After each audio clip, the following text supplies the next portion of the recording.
My name is Todd Blaschka. I'm the CEO of ZippyChain. You can find us at ZippyChain.ai. Same handle on Telegram as well as LinkedIn and Twitter and all those other good places. That's great. Thank you. What is ZippyChain?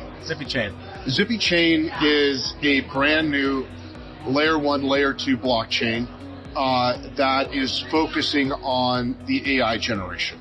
So what that means is all these new AI applications require not only the compute and the performance and scalability, they also need access to the storage and compute in order to access it.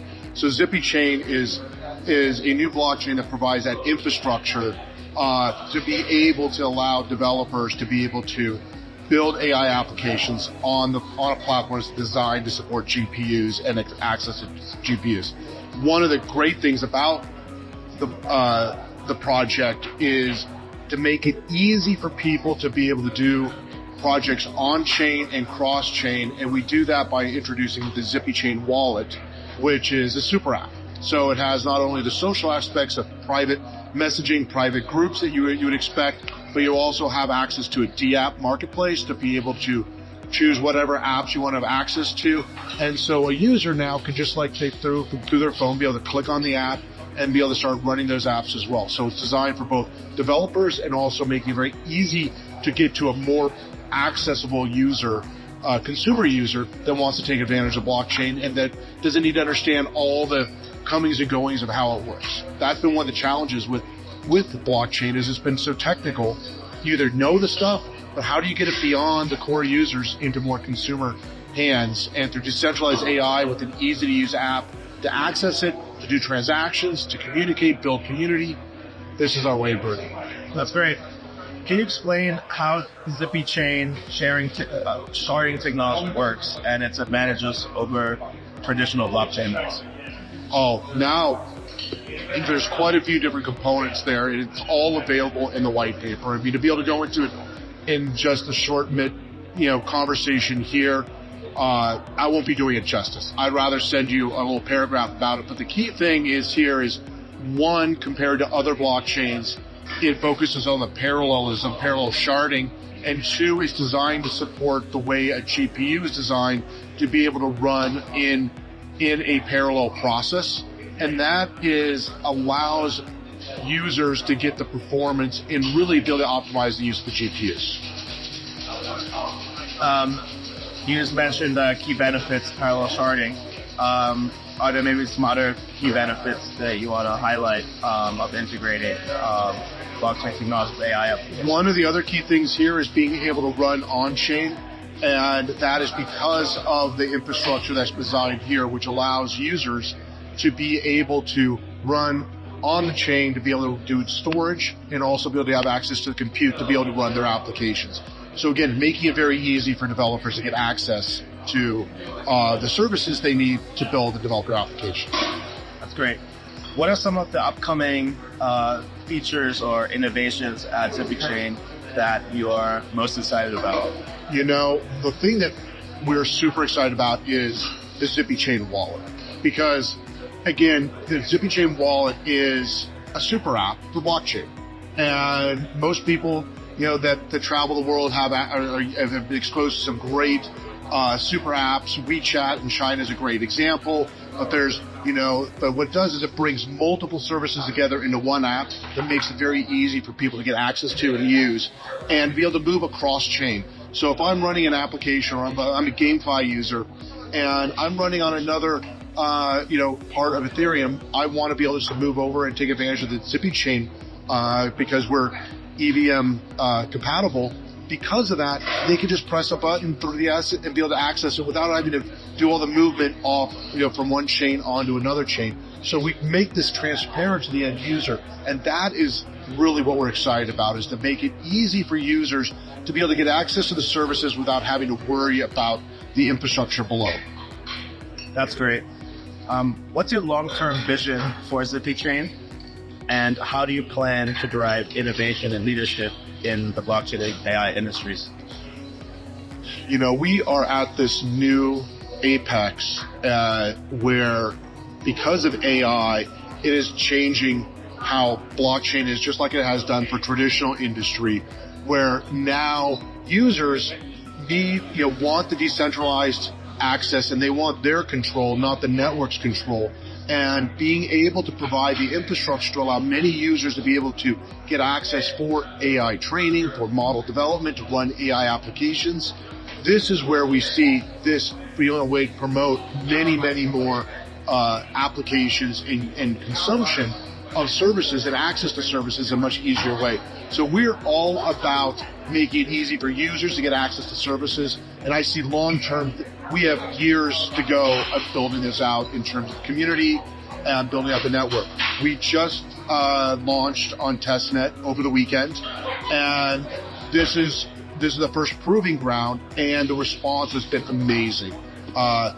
We have had thousands of transactions in the first few hours, so we're already seeing a lot of excitement about the potential, because this is something that has traditionally lacked in your traditional layer one blockchains, which is the scalability, the performance, the security, and built for AI, meaning AI and GPU, running powered applications.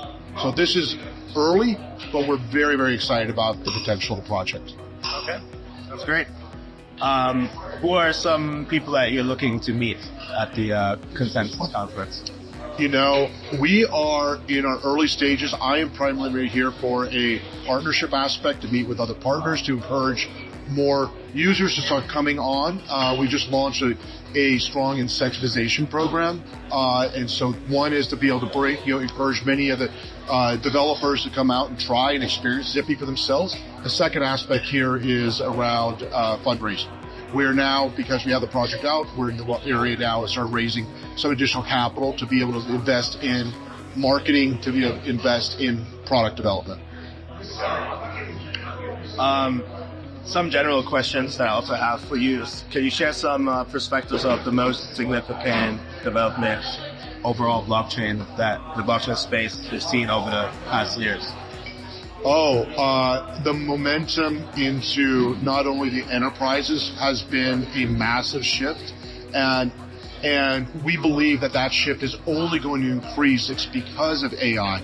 There is the corporate stranglehold of access to GPUs enabled to run AI applications. Through a decentralized network, we believe that is going to really help many companies that do not want to or have the money to be able to spend for the high compute, to be able to work on a more self-service model. And this is where we see a lot more traction. That's what has started with blockchain, is the whole model of is decentralization. But now AI is really creating another opportunity, because do I want to be able to, as a user, spend, pay $5 for gas for a car that goes 100 miles? Or do I want to pay 1 cent for gas that could go 500 miles? And I want to pay on a per mile basis. I don't want to have to prepay for thousands of miles. What we offer is that 1 cent per 500 miles, so much lower cost and much higher performance is what we're offering, and we see that being a big demand that's coming because of AI. How do you see the role of traditional finance institutions evolving with the rise of decentralized finance and blockchain technologies? Finance is a fantastic area. I mean, there's already significant, one of the key areas we're focusing on is decentralized finance. And when you look at a lot of the different applications, access to data, be able to run new algorithms, find new patterns of data, they need the compute, they need the infrastructure. And this is where blockchain is, such a great partner for these kind of applications that are being built. What do you see as the biggest challenges facing the adoption of blockchain technology, and how can the industry overcome them? It is getting into a broader marketplace. By broader marketplace, how do you reach users with a Web3 experience when they're used to the Web2 experience? So where blockchain has traditionally been is, even though it's in Web3, it doesn't provide the Web2 experience, meaning the user interface, the ease of use, to be able to work through a phone, press buttons, and things magically happen.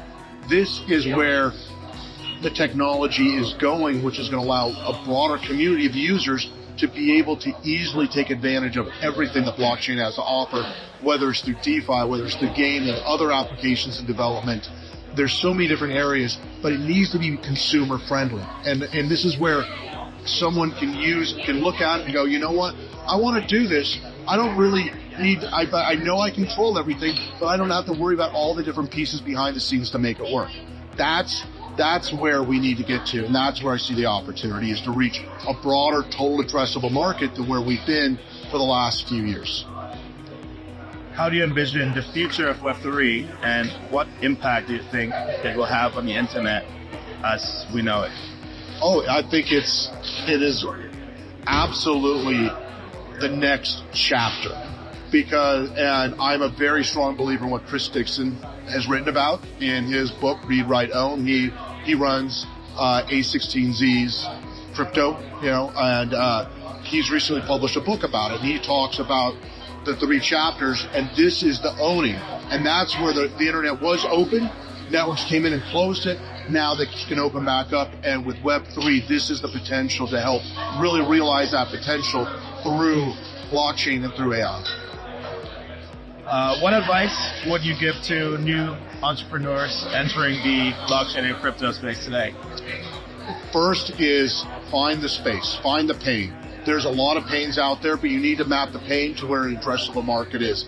There's so many projects being launched, but you know what? You still need to look at the traditional.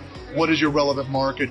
What are the applications? Are you infrastructure? Are you an application? Where's your home? And that's where I really look at it. And the second thing I recommend is look at how to work with the ecosystem.